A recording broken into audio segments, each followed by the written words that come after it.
नमस्कार जय जगन्नाथ। ओडिशा को माड़ी आसुची यास। गतकाली विलंबित राति हठात स्थिर होईगला बात्या यास आज मध्याह्न जाए समुद्र भितर रही यथेष्ट बल गोटाइला।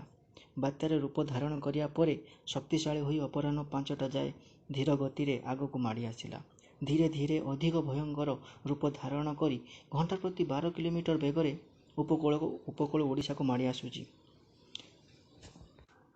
बेलू बेल यह उग्र हो जाउछि जे आसंता काली सकाळ सुद्धा यह भीषण बात्या ओ परवर्ती 12 घंटा भितर भीषण बात्या रूप में रूपांतरित होगा जाउछि।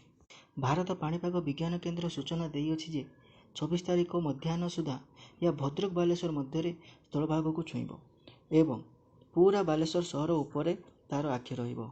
यार प्रभाव में उत्तर उपकूल में 200 मिलीमीटर अधिक वर्षा होगा सहित घंटा प्रति 155 ରୁ 165 बेगर पवन बहिबार संभावना रही।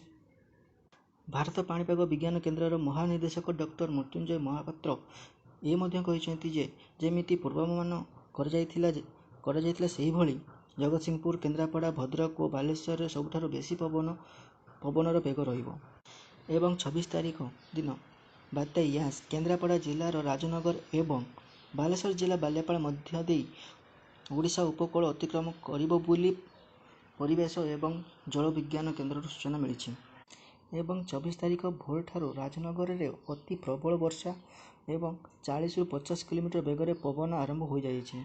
राजनगर ब्लॉक बंगोपसागर कूल अवस्थित। सही ब्लॉकर 48 गाँ समुद्र 2 किलोमीटर मध्य अवस्थित। बात्या सहित समुद्र रे 10 ରୁ 12 फुट उच्चरे जुआर उठिबार संभावना रही।